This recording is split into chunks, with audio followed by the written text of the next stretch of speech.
सोचिए कोई समंदर किनारे टहल रहा है। मतलब उस इंसान का बिजनेस या कॉर्पोरेट दुनिया से दूर दूर तक कोई लेना देना नहीं है। एकदम आम इंसान। हाँ, ना कोई एमबीए की डिग्री है और ना ही परिवार में कोई व्यापार का इतिहास। अचानक वहाँ एक अजनबी, एक हिप्पी सा दिखने वाला शख्स आता है और उस इंसान का हाथ देखता है। अच्छा। हाँ, और उसकी वो मुड़ी हुई छोटी उंगली की तरफ इशारा करता है और पूरे आत्मविश्वास से कहता है कि तुम एक दिन बहुत बड़ा और सफल बिजनेस चलाओगे। अरे वाह। लेकिन सुनने में किसी फिल्म का सीन लगता है ना, एकदम अजीब सा। बिल्कुल। लेकिन आज हम जिस सोर्स मटेरियल पर चर्चा कर रहे हैं, मतलब ऑल्मनैक की how to read palms guide, उसकी लेखिका के साथ बिल्कुल ऐसा ही हुआ था। और दिलचस्प बात यह है कि उस वक्त लेखिका को शायद इस भविष्यवाणी पर बहुत हंसी आई होगी, क्योंकि उस समय उनका जीवन किसी और ही दिशा में जा रहा था। सही कहा। लेकिन फिर कई सालों बाद चीजें कुछ इस तरह पलटी कि उन्होंने सच में अपना खुद का बिजनेस शुरू किया और वो उसमें बेहद सफल भी रही। मतलब उस हिप्पी की बात 100% सच साबित हुई। सच में ये काफी हैरान करने वाला है। बिल्कुल। तो आज के इस गहरे विश्लेषण में जो doctor Pradeep Banerjee divine palmistry path की ओर से है, हमारा मकसद यही है कि हम हाथों के आकार, हथेली की रेखाओं और उंगलियों की बनावट के पीछे छिपे रहस्यों को समझें। एक बहुत ही दिलचस्प विषय। हाँ, हम एक बेहद आसान और स्टेप बाय स्टेप तरीका डिकोड करेंगे जिससे कोई भी नया इंसान हस्तरेखा शास्त्र यानी पामिस्ट्री को समझ सके। और सबसे जरूरी बात, हम उन तमाम डरावने मिथकों को भी दूर करेंगे जो पॉप कल्चर ने हमारे दिमाग में भर दिए हैं। ये बहुत महत्वपूर्ण है, क्योंकि पामिस्ट्री को अक्सर जादू टोने या किसी रहस्यमयी विधा की तरह देखा जाता है। हाँ, लोग अक्सर डर जाते हैं। बिल्कुल। जबकि इस गाइड के अनुसार ये असल में सदियों के मानवीय अवलोकन यानी ह्यूमन ऑब्जर्वेशन का एक व्यवस्थित तरीका है। एक साइंटिफिक अप्रोच की तरह। सही कहा। ये हमारे व्यक्तित्व, हमारे सोचने के तरीके और हमारी जीवन ऊर्जा का एक तरह का, क्या कहते हैं उसे, एक फिजिकल मैप है। तो चलिए बिना देर किए इस मैप को पढ़ना शुरू करते हैं। अगर कोई पहली बार किसी की हथेली देख रहा है तो शुरुआत कहाँ से होनी चाहिए? शुरुआत हमेशा उस चीज से करनी चाहिए जो हथेली खोलते ही सबसे पहले आंखों के सामने आती है। मतलब हमारी मुख्य रेखाएं। वो जो गहरी लकीरें होती हैं। हाँ, हथेली में वैसे तो कई छोटी बड़ी रेखाएं होती हैं, लेकिन मुख्य रूप से 5 रेखाएं हैं जो पूरे जीवन का खाका तैयार करती हैं। अच्छा, वो 5 रेखाएं कौन सी हैं? ये हैं जीवन रेखा, हृदय रेखा, मस्तिष्क रेखा, भाग्य रेखा और सूर्य रेखा। रुको, रेखाओं की बात छिड़ ही गई है तो मैं यहाँ एक ऐसा सवाल पूछना चाहती हूँ जिसने हमेशा लोगों को डराया है। मैं शायद समझ रहा हूं आप क्या पूछने वाली हैं। हाँ, मतलब अक्सर हॉलीवुड फिल्मों या टीवी शोज में दिखाया जाता है कि कोई भविष्यवक्ता किसी का हाथ देखता है, उसकी आंखें बड़ी हो जाती हैं और वो भारी आवाज में कहता है कि तुम्हारी जीवन रेखा बहुत छोटी है। ओह हाँ, ये बहुत ही आम क्लीशे है ना? जिसका सीधा मतलब ये निकाला जाता है कि उस इंसान की मौत बहुत जल्दी होने वाली है। क्या सच में छोटी जीवन रेखा का मतलब छोटी उम्र होता है? ये हस्तरेखा शास्त्र का सबसे बड़ा और सबसे ज्यादा नुकसानदायक मिथक है। मुझे खुशी है कि ये सवाल उठा, क्योंकि doctor Pradeep Banerjee divine palmistry path के अनुसार नए विद्यार्थियों को सबसे पहले यही बात समझनी चाहिए। तो मतलब उम्र से इसका कोई लेना देना नहीं है? बिल्कुल नहीं। जीवन रेखा की लंबाई का इंसान की उम्र या उसकी लॉन्जेविटी से कोई लेना देना नहीं है। ये मृत्यु का अलार्म या टाइमर बिल्कुल नहीं है। तो फिर ये रेखा असल में दिखाती क्या है? अगर उम्र नहीं तो क्या? ये एक तरह के बैटरी इंडिकेटर की तरह देखा जाना चाहिए। Battery indicator? दिलचस्प है। शारीरिक शक्ति को दर्शाती है। मतलब ये क्वालिटी के बारे में है, क्वांटिटी के बारे में नहीं। एकदम सही। इसके पीछे का कारण ये है कि ये रेखा अंगूठे के आधार को घेरती है, जो हमारे मूल ड्राइव का केंद्र है। अगर ये रेखा बहुत गहरी और लंबी है तो इसका मतलब है कि व्यक्ति शारीरिक रूप से बहुत मजबूत है। अच्छा, उसका इम्यून सिस्टम अच्छा होगा। हाँ, और उसमें गजब का स्टैमिना है, वो जल्दी बीमार नहीं पड़ता। ओके। और अगर ये रेखा हल्की हो या जिसे कहते हैं कि बहुत साफ न दिख रही हो, तो उसका क्या मतलब है? अगर रेखा हल्की है तो इसका सीधा सा अर्थ है कि इंसान की शारीरिक ऊर्जा जल्दी खत्म हो जाती है। मतलब उन्हें जल्दी थकान हो जाती है? हाँ, ऐसे इंसान को काम के बीच बीच में आराम की जरूरत होती है ताकि वो अपनी बैटरी को दोबारा चार्ज कर सके। और टूटी हुई रेखाओं का क्या? कई बार लोग अपनी टूटी हुई जीवन रेखा देखकर भी डर जाते हैं। उन्हें लगता है कि जहां रेखा टूटी वहां जीवन खत्म। नहीं नहीं, ऐसा बिल्कुल नहीं है। रेखा के बीच में टूटने का मतलब कोई जानलेवा बीमारी या मौत नहीं है। तो फिर वो क्या है? ये असल में जीवन में आने वाले किसी बहुत बड़े और बुनियादी बदलाव का संकेत है। जैसे कि कोई बड़ा करियर चेंज? हाँ, जैसे किसी का अचानक देश छोड़कर कहीं और बस जाना, करियर में कोई बहुत बड़ा शिफ्ट आना, या जीवन जीने के तरीके में कोई ऐसा बदलाव आना जो आपकी ऊर्जा के स्तर को पूरी तरह बदल दे। ये जानकारी वाकई में राहत देने वाली है। मतलब रेखाएं सिर्फ हमारी ऊर्जा के प्रवाह को दिखाती हैं। बिल्कुल। अब अगर मस्तिष्क रेखा यानी हेडलाइन की बात करें तो ये कैसे काम करती है? मस्तिष्क रेखा आमतौर पर जीवन रेखा के ठीक ऊपर अंगूठे और तर्जनी के बीच में शुरू होकर हथेली के बीच से गुजरती है। और ये हमारे दिमाग से जुड़ी है, राइट? हाँ, जैसा कि नाम से ही साफ है, यह रेखा हमारी बुद्धिमत्ता, जानकारी को प्रोसेस करने के तरीके और हमारे संचार कौशल को दर्शाती हैं।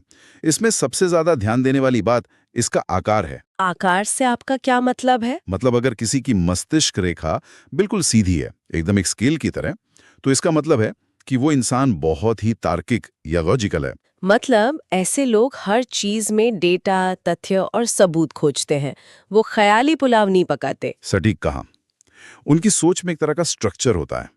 लेकिन अगर यही रेखा नीचे की तरफ घूम रही हो, थोड़ी कर्व्ड हो, तो कहानी पूरी तरह बदल जाती है। अच्छा, तो कर्व्ड रेखा वाले कैसे होते हैं? घुमावदार मस्तिष्क रेखा वाले लोग अत्यधिक रचनात्मक होते हैं। ओह, क्रिएटिव लोग। हाँ, उनका दिमाग नियमों में बंद कर नहीं सोचता। वे कल्पनाशील होते हैं और अक्सर कला, संगीत या साहित्य में बहुत अच्छा प्रदर्शन करते हैं। मतलब रेखा का झुकाव जितना ज्यादा नीचे की तरफ होगा, कल्पनाशीलता उतनी ही गहरी होगी। बिल्कुल सही। बहुत खूब।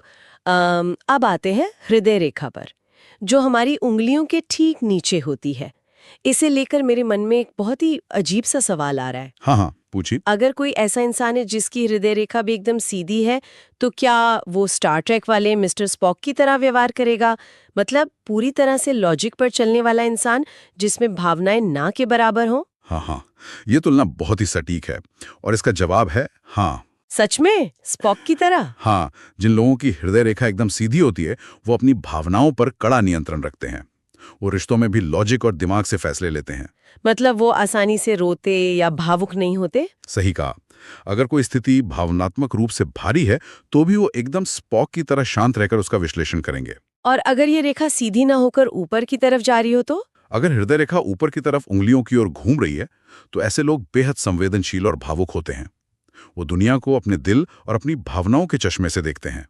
लेकिन क्या कभी ऐसा भी होता है कि ये दोनों रेखाएं, मेरा मतलब है दिमाग और दिल की रेखाएं, आपस में अलग-अलग होने के बजाय आपस में टकरा जाएं या मिल जाएं? ऐसा बिल्कुल होता है और ये हस्तरेखा विज्ञान के सबसे दिलचस्प पहलुओं में से एक है। अच्छा, तो ये कैसे दिखता है? कुछ लोगों की हथेली में मस्तिष्क रेखा और हृदय रेखा अलग-अलग नहीं होती। वे दोनों आपस में जुड़कर हथेली के आर पार एक सिंगल सीधी रेखा बना लेती हैं। इसे सिमियन लाइन कहा जाता है। ओह, सिमियन लाइन। तो जिन लोगों के हाथ में ये सिंगल लाइन होती है, उनके सोचने और महसूस करने के तरीके में क्या फर्क होता है? उनके लिए दिल और दिमाग को अलग-अलग करके देखना लगभग असंभव होता है। मतलब कोई फिल्टर नहीं होता? बिल्कुल। आप इसे ऐसे समझ सकते हैं कि उनके भीतर भावनाओं और तार्किक सोच के बीच जो फिल्टर होता है, वो भौतिक और मनोवैज्ञानिक दोनों रूपों में गायब हो चुका है। बाप रे, तो जब वो कुछ महसूस करते हैं तो क्या होता है? जब वे कुछ महसूस करते हैं तो वे पूरी ताकत से महसूस करते हैं और उसी क्षण बिना किसी तार्किक ब्रेक के उस पर एक्शन भी ले लेते हैं। मतलब ऐसे लोग बहुत ज्यादा आवेगी या इम्पल्सिव हो सकते हैं? 100% वे जो भी करते हैं एक जुनून के साथ करते हैं।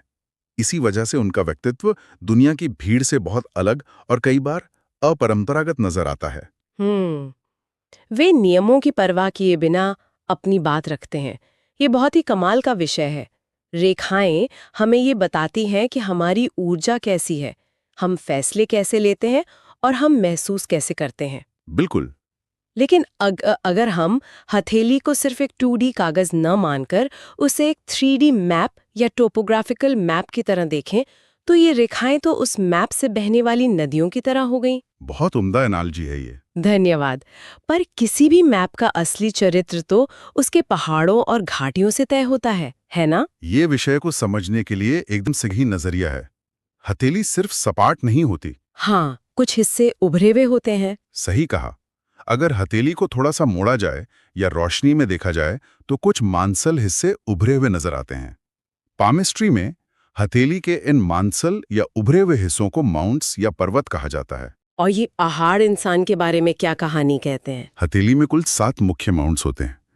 प्राचीन हस्तरेखा शास्त्रियों ने इन पर्वतों का नाम ग्रहों के नाम पर रखा था। अच्छा, प्लैनेट्स के नाम पे। हाँ, उनका मानना था कि ब्रह्मांड के जिन ग्रहों में जो विशिष्ट गुण होते हैं, वे गुण हमारे हाथों के इन पर्वतों में भी प्रतिबिंबित होते हैं। यह इस बात पर निर्भर करता है कि पर्वत कितना विकसित है। विकसित होने से आपका क्या मतलब है? मतलब क्या बहुत ज्यादा उभरा हुआ होना हमेशा अच्छा होता है? नहीं, यही इसमें एक बड़ा पेच है। ओह, तो ज्यादा बड़ा होना खराब है। देखिए, एक अच्छी तरह से विकसित और गद्देदार माउंट ये दिखाता है कि इंसान में उस ग्रह से जुड़े गुण बहुत मजबूत और संतुलित है। ठीक है, समझ गई। अगर कोई माउंट बिल्कुल चपटा है तो इंसान में उन गुणों की कमी होती है।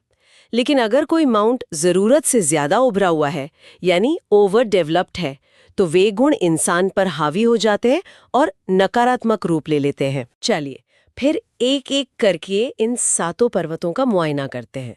तर्जनी मतलब इंडेक्स फिंगर के ठीक नीचे जो हिस्सा है, वहां से शुरू करते हैं। तर्जनी के नीचे होता है बृहस्पति पर्वत, यानी माउंट ऑफ जुपिटर। बृहस्पति ज्ञान, नेतृत्व, महत्वाकांक्षा और अधिकार का प्रतीक है। तो अगर ये हिस्सा अच्छा खासा उभरा हुआ है तो इंसान लीडर होता है। बिल्कुल, वो प्राकृतिक रूप से एक लीडर होता है। लोग उसकी बात सुनते हैं और वो बहुत कॉन्फिडेंट होता है। लेकिन अगर ये जरूरत से ज्यादा बड़ा हो जाए, मान लीजिए किसी बहुत ही अहंकारी बॉस का हाथ हो, तो वो इंसान सच में एक तानाशाह या बॉसी किस्म का व्यक्ति बन सकता है। उसमें दूसरों पर हुक्म चलाने की जिद आ जाती है। समझ गई। और इसके ठीक बगल में मध्यमा यानी मिडिल फिंगर के नीचे होता है शनि पर्वत। हाँ। शनि हमेशा जिम्मेदारी, अनुशासन, संयम और कड़ी मेहनत से जुड़ा रहा है। मतलब ये वो हिस्सा है जो हमें सुबह जल्दी उठकर काम पे जाने के लिए मजबूर करता है। हाँ, बिल्कुल सही था। मजबूत शनि पर्वत वाले लोग अपनी जिम्मेदारियों को बहुत गंभीरता से लेते हैं। वो नियमों का पालन करने वाले और भरोसेमंद होते हैं। लेकिन सोचिए, अगर किसी का ये हिस्सा बिल्कुल चपटा हो तो वो इंसान बहुत लापरवाह हो सकता है, जिसे रूटीन फॉलो करना या जिम्मेदारी उठाना बिल्कुल पसंद नहीं होता। और अनामिका यानी रिंग फिंगर के नीचे कौन सा पर्वत होता है? मुझे लगता है कि ये उंगली अक्सर कला और रचनात्मकता से जुड़ी होती है। आप बिल्कुल सही सोच रही हैं।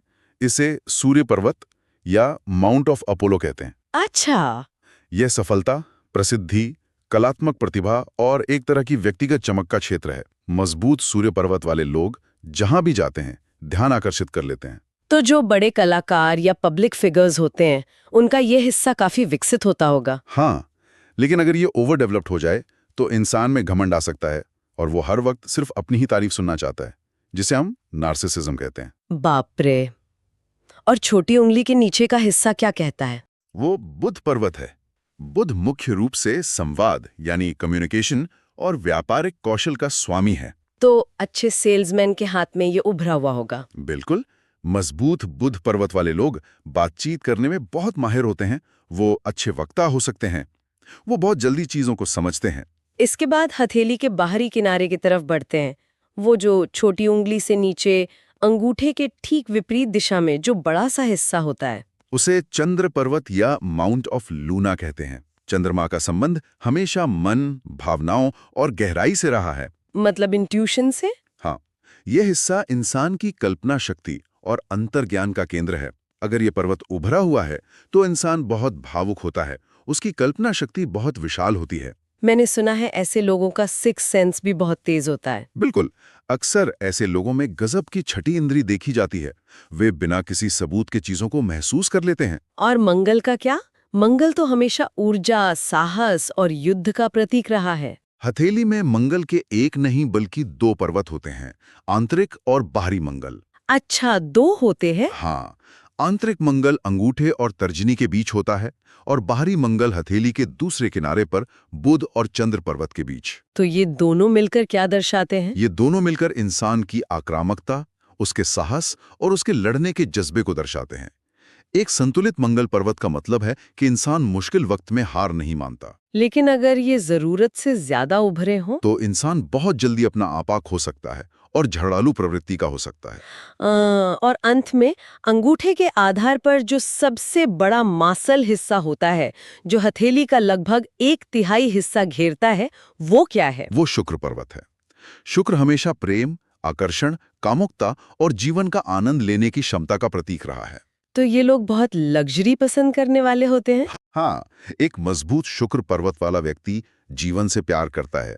वो स्नेही होता है, उसे अच्छा खाना, अच्छा संगीत और दुनिया की तमाम सुख सुविधाओं का आनंद लेना बहुत पसंद होता है। हथेली के अंदर की इन बारीकियों, मतलब नदियों जैसी रेखाओं और पहाड़ों जैसे पर्वतों को समझने के बाद मुझे लगता है कि हमें अब थोड़ा पीछे हटना चाहिए। पीछे हटना चाहिए। मतलब मेरा मतलब है कि जैसे किसी पेंटिंग को बहुत पास से देखने के बाद हम 2 कदम पीछे हटकर पूरी तस्वीर को देखते हैं। पूरे हाथ का जो मूल आकार है वो भी तो कुछ कहता होगा। ओह हाँ, ये एक बहुत ही जरूरी कदम है। कई बार लोग सिर्फ रेखाओं में उलझ जाते हैं और हाथ का मूल आकार देखना भूल जाते हैं। तो ये आकार कितने प्रकार के होते हैं? इस गाइड के अनुसार doctor Pradeep Banerjee divine palmistry path की अप्रोच को अपनाते हुए हाथों के आकार को प्रकृति के 4 मूल तत्वों में बांटा गया है। वो 4 तत्व कौन से हैं? अग्नि, जल। हाँ, अग्नि, पृथ्वी, वायु और जल। ये वर्गीकरण हमें इंसान की बुनियादी फितरत के बारे में एक बर्ड्स आई व्यू देता है। ये थोड़ा दिलचस्प लग रहा है। चलिए अग्नि या फायर हैंड्स से शुरू करते हैं।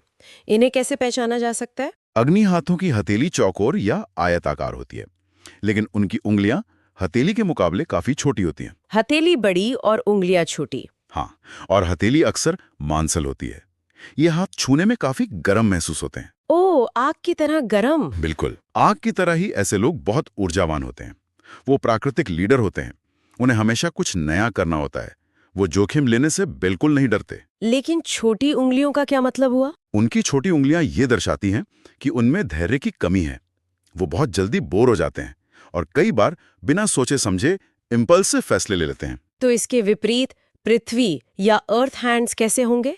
जमीन की तरह शांत। बिल्कुल, पृथ्वी हाथों की हथेली भी चौकोर होती है, लेकिन इनकी उंगलियां छोटी होने के साथ साथ गठीली और मोटी होती हैं। इनका हाथ काफी भारी महसूस होता है। तो स्वभाव से ये कैसे होते हैं? ये लोग बिल्कुल डाउन टू अर्थ होते हैं, जमीन से जुड़े हुए। आप इन पर आंख बंद करके भरोसा कर सकते हैं। ये बहुत व्यवहारिक होते हैं। मतलब ये प्रैक्टिकल होते हैं, ख्याली पुलाव नहीं पकाते। एकदम सही।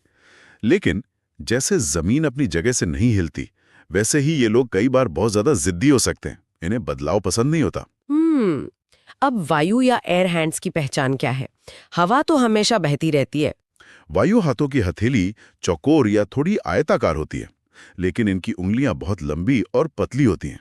इनके पोर यानी नकल्स अक्सर हड्डियों वाले और स्पष्ट नजर आते हैं। तो ये लोग विचारों की दुनिया में लेते होंगे। हाँ, ये लोग अपने दिमाग में जीते हैं। हवा की तरह इनकी सोच भी बहुत तेज और अमूर्त होती है।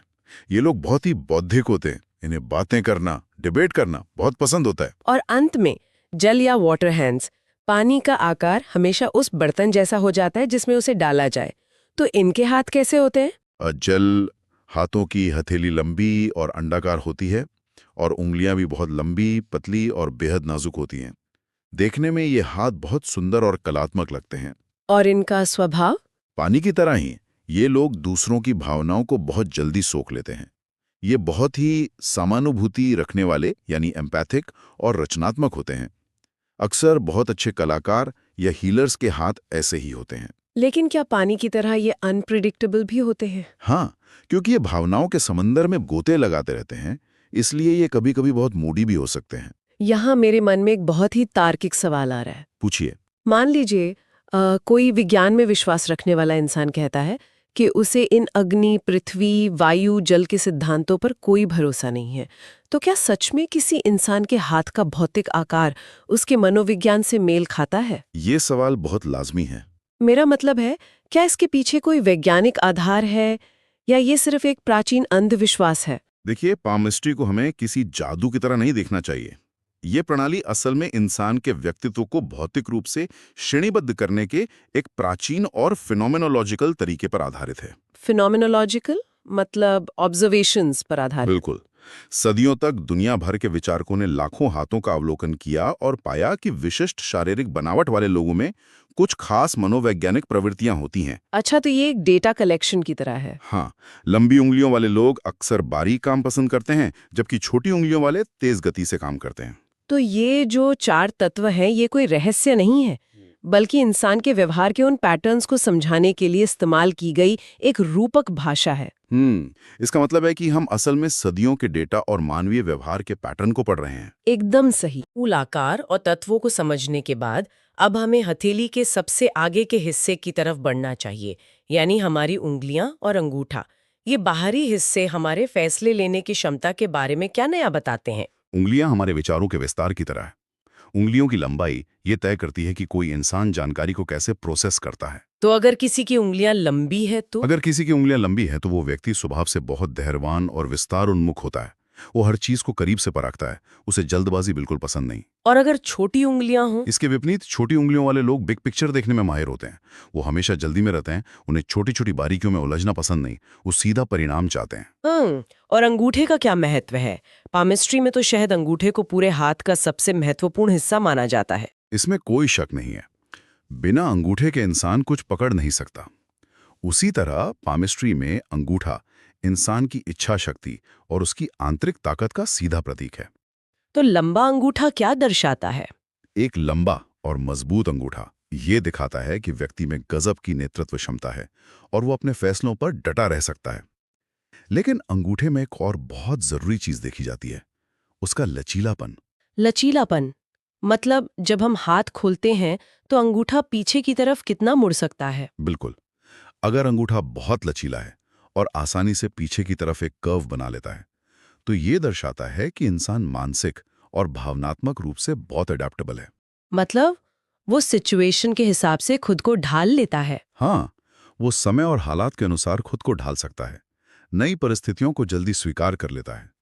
लेकिन अगर अंगूठा एकदम सख्त है और पीछे की तरफ बिल्कुल नहीं मुड़ता तो वो बहुत जिद्दी होगा। सही पकड़ा। इसका मतलब है कि वो इंसान बहुत अड़ियल या जिद्दी हो सकता है। वो आसानी से किसी के सामने झुकना पसंद नहीं करता और अपने उसूलों पर सख्ती से कायम रहता है। बहुत ही रोचक। उंगलियों के पोरों या जोड़ों के बारे में भी मैंने कुछ पढ़ा था कि वो भी अलग अलग तरह के होते हैं। हाँ, जॉइंट्स की बनावट भी बहुत कुछ कहती है। कुछ लोगों की उंगलियां एकदम सीधी और स्मूथ होती हैं और कुछ के जोड़ों पर हल्की सी गांठ महसूस होती है। अरे रुको, अगर मैं इसे अपने तरीके से समझूं तो इसका मतलब ये जो गठीले जोड़ या नॉटी जॉइंट्स हैं, ये दिमाग के लिए स्पीड बम्प्स की तरह काम करते हैं। वाह, ये बहुत ही शानदार उदाहरण है। बिल्कुल ऐसा ही होता है। मतलब जैसे सड़क पर स्पीड बम्प गाड़ी की रफ्तार को धीमा कर देता है, वैसे ही नॉटी जॉइंट्स वाले लोगों के दिमाग में कोई भी नया आइडिया या जानकारी सीधे नहीं जाती। एकदम सही। उन्हें उन बम्प्स पर रुकना पड़ता है, जानकारी का विश्लेषण करना पड़ता है, हर एंगल से सोचना पड़ता है, तब जाकर वो कोई फैसला लेते हैं। आपने इसके पीछे के पूरे मनोविज्ञान को पकड़ लिया है।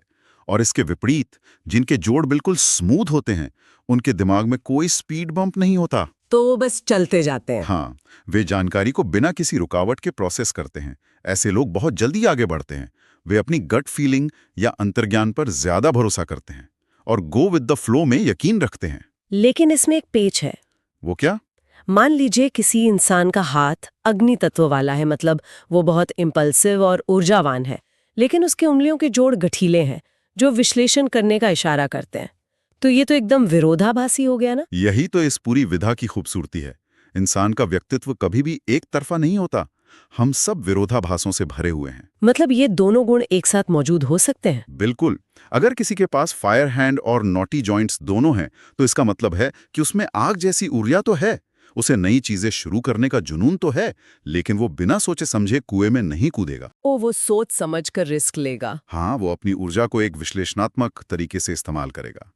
पामिस्ट्री का असली हुनर एक एक हिस्से को अलग पढ़ना नहीं है, बल्कि इन सारे अलग अलग सुरागों को एक साथ जोड़कर इंसान की पूरी तस्वीर को समझना है। तो अब तक हमने रेखाओं, पर्वतों, हाथ के आकार, उंगलियों और अंगूठे के हर एक पहलू पर बहुत गहराई से बात कर ली है। अगर हम इस पूरी चर्चा को समेटना चाहें तो किसी भी नए सीखने वाले के लिए एक स्टेप बाय स्टेप गाइड क्या होनी चाहिए? अगर कोई खुद अपने या किसी और के हाथ का विश्लेषण करना चाहता है तो उसे हमेशा एक निश्चित क्रम का पालन करना चाहिए। सबसे पहले क्या देखना चाहिए? सबसे पहले बड़ी तस्वीर देखें, यानी हाथ का आकार और उसका तत्व। क्या वो अग्नि है, पृथ्वी है, वायु है या जल है? ओके, फिर उसके बाद उंगलियों की लंबाई, जोड़ों की बनावट और अंगूठे के लचीलेपन का जायजा लें। फिर हथेली के अंदर जाएं और मुख्य रेखाओं और पर्वतों का ध्यान से देखें। और शायद मैग्नीफाइंग ग्लास का इस्तेमाल भी करें। बिल्कुल। अगर जरूरत पड़े तो एक मैग्नीफाइंग ग्लास का इस्तेमाल जरूर करें, क्योंकि छोटी छोटी रेखाएं भी बहुत कुछ कहती हैं। जब इन सभी सुरागों को एक साथ रखा जाएगा तो एक बहुत ही स्पष्ट और संतुलित कहानी उभर कर सामने आएगी। इस पूरी प्रक्रिया में एक बहुत ही महत्वपूर्ण बात जिसका हमने अभी तक जिक्र नहीं किया है, वो है कि हम कौन सा हाथ पढ़ें, अपना दायां हाथ या बायां हाथ। ये इस विषय का सबसे आम और शायद सबसे जरूरी सवाल है। हाँ, लोग हमेशा इसमें कंफ्यूज रहते हैं। इसका जवाब किसी एक हाथ में नहीं है, बल्कि हमें हमेशा दोनों हाथों को एक साथ रखकर देखना चाहिए। हमारा नॉन डोमिनेंट हैंड, यानी वो हाथ जिसका इस्तेमाल हम लिखने या काम करने के लिए कम करते हैं, ये बताता है कि हम किन गुणों और किस क्षमता के साथ पैदा हुए थे। मतलब ये हमारा पोटेंशियल है। हाँ, ये हमारी जन्मजात प्रकृति है। जबकि हमारा डोमिनेंट हैंड, जिसका इस्तेमाल हम सबसे ज्यादा करते हैं, ये दर्शाता है कि हम अभी वर्तमान में क्या कर रहे हैं, हमने अपनी क्षमताओं को कैसे बदला है और हम किस दिशा में आगे बढ़ रहे हैं। और यहीं पर इस पूरी गाइड का सबसे हैरान करने वाला तथ्य सामने आता है। बहुत से लोग सोचते हैं कि हाथों की रेखाएं जन्म से लेकर मृत्यु तक एक जैसी रहती हैं, मानो पत्थर की लकीर हो। लेकिन ऐसा बिल्कुल नहीं है। हाँ, हथेली की रेखाएं वक्त के साथ बदलती हैं। गाइड की लेखिका ने खुद अपना उदाहरण दिया है। उन्होंने बताया कि कैसे अपनी खराब जीवन शैली और भारी धूम्रपान के कारण उनकी जीवन रेखा बहुत छोटी और हल्की हो गई थी। बैटरी ड्रेन हो रही थी। बिल्कुल। लेकिन जब उन्होंने स्मोकिंग छोड़ी और अपनी सेहत सुधारनी शुरू की, तो कुछ ही सालों में उनकी जीवन रेखा ना सिर्फ लंबी और गहरी हो गई, बल्कि वो आगे बढ़कर उनकी भाग्य रेखा से जुड़ गई। ये कोई चमत्कार या जादू नहीं है, ये इस बात का जीता जागता प्रमाण है कि हमारा शरीर और हमारा दिमाग लगातार एक दूसरे से बात कर रहे हैं। तो हम अपनी रेखाओं को बदल सकते हैं। बिल्कुल। हमारी जीवन शैली, हमारी आदतें, हमारा स्वास्थ्य और हमारे लिए गए कड़े फैसले हमारी रेखाओं को भौतिक रूप से बदल सकते हैं। हमारी हथेली एक फिक्स नक्शा नहीं है, बल्कि एक जीवित ब्लूप्रिंट है जो हमारे हर एक कर्म के साथ खुद को अपडेट करता रहता है। ये बात सच में बहुत गहरी और सोचने पर मजबूर कर देने वाली है। एक तरफ हम हथेली की रेखाओं में अपने भविष्य के सुराग खोजते हैं, ये जानने की कोशिश करते हैं कि आगे क्या होने वाला है। लेकिन दूसरी तरफ ये तथ्य चीख चीख कर कह रहा है कि हमारी अपनी मेहनत, हमारी रोजमर्रा की आदतें और हमारी इच्छा शक्ति उन रेखाओं को ही पूरी तरह से बदल सकती है।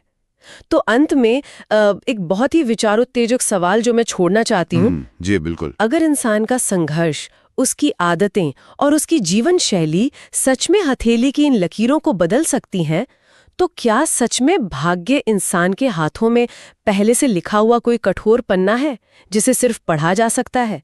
या फिर हम हर दिन, हर पल अपने ही हाथों से अपना भाग्य खुद लिख रहे हैं? एक बहुत ही खूबसूरत और गहरा विचार। ये एक ऐसा विचार है जिसे किसी भी नतीजे पर पहुंचने से पहले अपने हाथों की तरफ देखकर गहराई से महसूस करने की जरूरत है।